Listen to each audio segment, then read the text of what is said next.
मेरा एक और मंत्र है, ये देखिएगा। गीता अध्याय नंबर 8 का श्लोक नंबर 13 आपको दिखाते हैं, ये देखिएगा। अध्याय 8 श्रीमद् भगवत गीता अध्याय 8 और मंत्र नंबर 13। ओम इति एकाक्षरम ब्रह्म विवहारण माम अनुसमरण ये प्रियाति तजन देहम सयाति परमाम गतिम। माम ब्रह्म मुझ ब्रह्म का ओम ओम यह एक अक्षर मंत्र है, एक अक्षरम, नथिंग एल्स। व्यवहारण अनुसमरण उच्चारण करके सुमन करता हुआ, यह प्रियाति तजन देहम जो शरीर छोड़कर जाता है, सयाति परमाम गतिम जो ओम से मिलने वाली परम गति उसको प्राप्त होता है। ओम अर्थ इन्होंने ये ओम किया, जो पुरुष ओम ओम इस एक अक्षर रूप ब्रह्म को उच्चारण करता है, एक अक्षर रूप ब्रह्म का है ये तीनों का मुझ ब्रह्म का केवल एक ओम मंत्र है, इसका उच्चारण करता हो जो शरीर छोड़कर जाता हो, ब्रह्म से होने वाली उपलब्धि है, जो मोक्ष है उसको प्राप्त करता हूं। ब्रह्म से कौन सी उपलब्धि है? ब्रह्म से उपलब्धि है ब्रह्मलोक। अब ये देखिएगा 16वां श्लोक है 8वें अध्याय का। हे अर्जुन, ब्रह्मलोक पर्यंत सब लोग पुनरावृत्ति में है, यानी ब्रह्मलोक में गए हुए प्राणी भी दोबारा जन्म मृत्यु में आते हैं। पुनरावृत्ति का इन्होंने विश्लेषण भी किया है, अर्थात जिनको प्राप्त होकर पीछे संसार में आना पड़े, यानी ब्रह्मलोक में गए हुए प्राणी भी पुनर्जन्म में आते। यह इन्होंने अनुवाद थोड़ा सा गलत किया है कि हे कुंती पुत्र, मुझको प्राप्त होकर पुनर्जन्म नहीं होता। देखे बिना दिमाग की बात इनकी। विदते का अर्थ विद धातु से बना है, विद माने जानना भी है।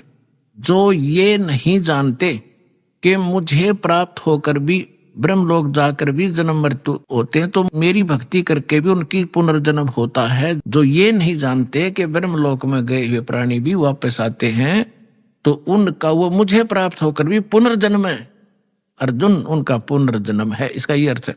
यदि हम इनका ये अनुवाद सच्चा माने तो अध्याय नंबर 2 का श्लोक नंबर 12 और अध्याय नंबर 4 का श्लोक नंबर 5 और 9, अध्याय नंबर 10 के श्लोक नंबर 2 ये कति गलत हो जाते हैं। देखिएगा श्रीमद् भगवत गीता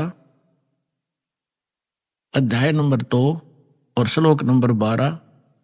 न तो ऐसा ही है कि मैं किसी काल में नहीं था, गीता ज्ञानदाता कह रहा ये ब्रह्म, और तथा अथवा तू नहीं था, अथवा ये राजा लोग नहीं थे, और न ऐसा ही है कि इससे आगे हम तुम सब नहीं रहेंगे। और इसके साथ ही देखना है, इसी दूसरे अध्याय का 17वें श्लोक में स्पष्ट कर दिया है कि नाश रहित तो उसको अविनाशी, यानी नाश रहित को अविनाशी को, अविनाशी तो उसको जान जिससे यह संपूर्ण जगत व्याप्त है, और इस अविनाशी का विनाश करने में कोई भी समर्थ नहीं है। यानी गीता ज्ञान दाता से कोई अन्य है जो वास्तव में अविनाशी है, जिसने सारे ब्रह्मांडों की रचना की है, और वही रोके हुए। अध्याय नंबर 4 के श्लोक नंबर 5 और 9 में ये देखिएगा, ये है अध्याय नंबर 4 श्रीमद् भगवत गीता। इसका यहाँ ये 5वां मंत्र यहां से स्टार्ट है, लेकिन इसका अनुवाद यहां पर है। हे परंतम अर्जुन, मेरे और तेरे बहुत से जन्म हो चुके हैं। इति सिद्धम, गीता ज्ञानदाता भी जन्म मरता है, अविनाशी नहीं है ये। तेरे और मेरे बहुत से जन्म हो चुके हैं, उन सबको तू नहीं जानता, मैं जानता हूं। और 9वें श्लोक में क्या कहा है, अध्याय नंबर 4 के और श्लोक नंबर 9 में, मेरे जन्म और कर्म अलौकिक हैं, दिव्य हैं। अध्याय नंबर 10 के श्लोक नंबर 2 में ये देखिएगा, अध्याय नंबर 10 और श्लोक नंबर 2 में, मेरी उत्पत्ति को, मेरे जन्म को न देवता लोग जानते हैं न महर्षि जन जानते, क्योंकि मैं सब प्रकार से देवताओं और महर्षियों का आदि कारण यानी इनका जन्मदाता हूं। यदि गीतानुवादकों का 8वें अध्याय के 16वें श्लोक का ये अनुवाद सत्य माने कि ब्रह्मलोक में गए हुए सब प्राणी पुनरावृत्ति में हैं और मुझे प्राप्त होकर फिर दिन मृत्यु नहीं होती, तो ये तीनों श्लोक गलत हो जाते हैं, तीनों के तीन। इसका अर्थ ये है कि अर्जुन, जो ये नहीं जानते कि ब्रह्मलोक में गए हुए प्राणी भी पुनरावृत्ति में है, अर्जुन उनका पुनर्जन्म होता ही होता है। अब प्रसंग चल रहा है कि ओम नाम से कौन सी उपलब्धि होती है, वो ब्रह्मलोक में जाते हैं। देखिए श्रीमद् देवी भागवत, वही गीता प्रेस गुरुपुर से प्रकाशित है।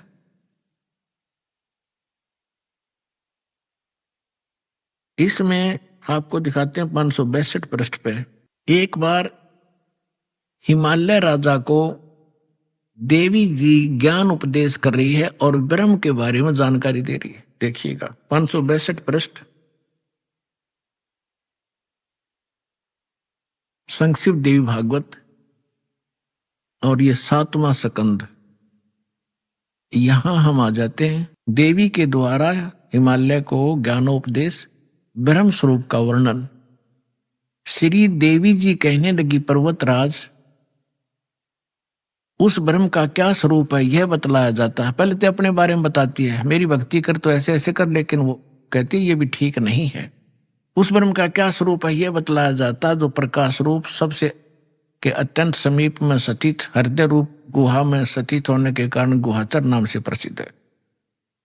महान पद अर्थात परम प्राप्य है। वह है परम सत्य और अमृत अविनाशी तत्व है। सौम्य, उस वेदने योग्य लक्ष्य का तुम वेदन करो, मन लगाकर उसमें तन्मय हो जाओ। सौम्य, उपनिषद में कथित महान अस्त्र रूप धनुष को लेकर उस पर उपासना द्वारा तीक्ष्ण किया हुआ बाण संधान करो और फिर भावनागुत चित्त के द्वारा उस बाण को खींचकर उस अक्षर रूप ब्रह्म को लक्ष्य बनाकर वेदन करो। प्रणव, ओम धनुष है, जीवात्मा बाण है और ब्रह्म उसका लक्ष्य कहा जाता है। यानी जीवात्मा को ओम का जाप करके ब्रह्म के पाने का ही प्रयत्न करना चाहिए। इसका सिद्ध, ये सिद्ध है। उस एकमात्र परमात्मा ही को जानो, दूसरी सब बातों को छोड़ दो। देवी कहती है मेरी पूजा भी मत करना, केवल उस ब्रह्म की पूजा करो। उस एकमात्र परमात्मा ही को जाने, दूसरी सब बातों को छोड़ दे। यही अमृत रूप परमात्मा के पास पहुंचाने का वाला पुल है। संसार रूपी समुद्र से पार होकर अमृत स्वरूप परमात्मा को प्राप्त कराने का यही सुलभ साधन है। इस आत्मा का, इस परमात्मा का ओम के जप के साथ ध्यान करो, ओम का जाप करो। इससे अज्ञान में अंधकार से सर्वथा परे और संसार समुद्र से उस पार जो ब्रह्म है उसको पा जाओगे, तुम्हारा कल्याण हो। ओम नाम का जाप करो और ब्रह्म को प्राप्त हो जाओगे। वो ब्रह्म कहाँ रहता है?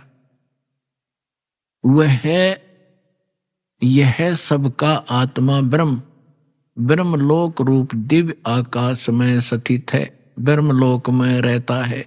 यानी ब्रह्म का साधक, ओम नाम का जाप करने वाला ब्रह्मलोक में जाता है। गीता अध्याय नंबर 8 के श्लोक नंबर 16 में क्लियर कर दिया है कि ब्रह्मलोक में गए हुए प्राणी भी पुनरावृत्ति में।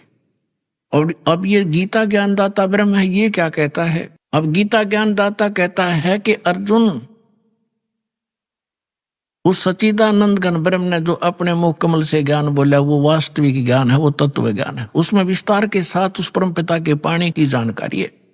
उसको तत्वदर्शी संतों से जाकर समझ, उनको दंडवत प्रणाम करने से, कपट छोड़कर प्रसन्न करने से वो तत्वदर्शी संत तुझे परमात्म तत्व का ज्ञान कराएंगे। 15वें अध्याय के 1 से लेकर 4 का सारांश है कि उल्टे लटके हुए संसार रूपी वृक्ष है। पीपल का वृक्ष समझो, ऊपर को जड़, नीचे को 3 गुण रूपी शाखा है। और जो संत इस उल्टे लटके हुए संसार रूपी वृक्ष की सभी टहनियों समेत बता देगा, सभी भाग बता देगा, वो तत्वदर्शी संत है, वह वेदवित है।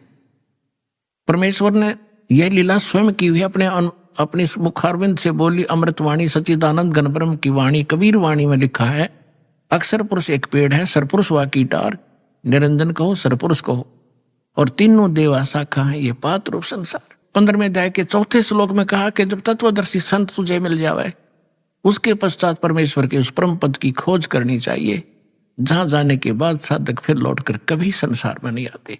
और जिस परमेश्वर ने संसार रूपी वृक्ष की रचना की है, केवल उसकी भक्ति करो और सब बातें त्याग दे। 18वें अध्याय के 62वें श्लोक में कहा कि अर्जुन तू सर्वभाव से उस परमेश्वर की शरण में जा, उस परमेश्वर की कृपा से तो परम शांति को और सनातन परम धाम को प्राप्त होगा। तो इससे सिद्ध हो गया कि गीता ज्ञानदाता से अन्य कोई और परम शक्ति है, और गीता ज्ञानदाता भी जन्म मृत्यु के अंदर आता है और ब्रह्म का उपासक ब्रह्म लोक में जाता है और ब्रह्म से यही एक परम गति होती